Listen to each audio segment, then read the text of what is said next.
Bonjour.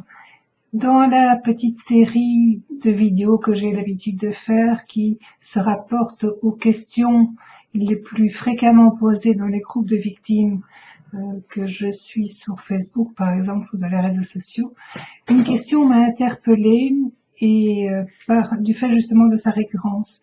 Une personne disait: ma question est, est-ce que le pervers narcissique agit de la sorte avec chaque relation ou bien est-ce avec une personne en particulier?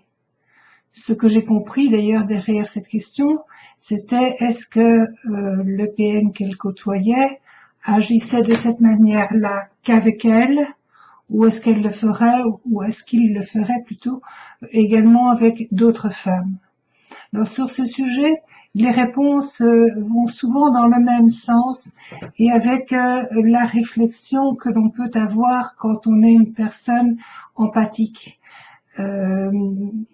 Ils vont répondre que ce sera avec tous pareil, enfin toutes les personnes pareilles, que il n'y aura jamais aucun changement, ce qui d'ailleurs est fondamentalement vrai, qui sera toujours égal à lui-même, etc.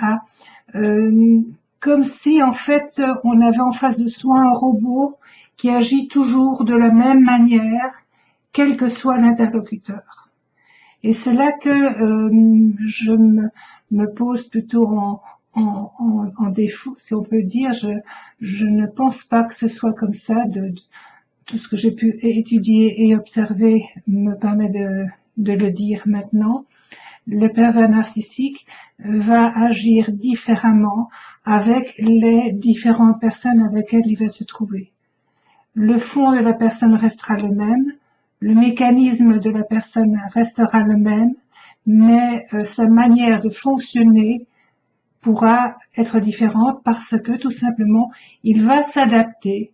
Il va s'adapter à la personne qu'il a en face de lui. Il va s'adapter à ses besoins, ses envies, son caractère, etc. Il va vraiment être le mime, le clone qui va s'adapter à la personne qu'il a en face de lui. Il va aussi suivre ses envies du moment, ses besoins du moment.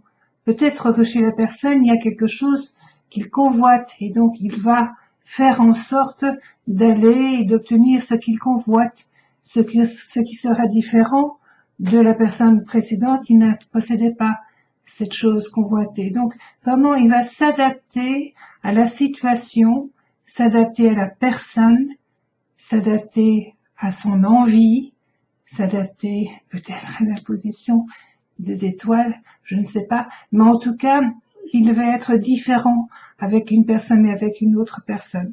Ça, c'est pour moi quelque chose d'absolument certain et je pense qu'il serait bon que les victimes également réalisent cela afin de comprendre que leur propre comportement a un impact sur ce qui se passe.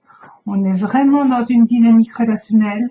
Notre propre comportement a un impact sur le comportement de l'autre et va donc nous impacter de façon différente suivant notre manière de réagir. Et pour illustrer ça, un tout petit exemple suffit. Les victimes qui vivent depuis un moment avec un pervers narcissique savent très très bien comment marcher sur des œufs, comment ne pas provoquer de crise.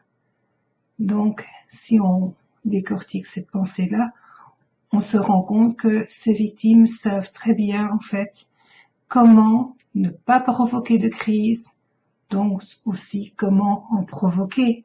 Donc, elles savent que leur comportement a un impact sur ce qu'il va y avoir en retour.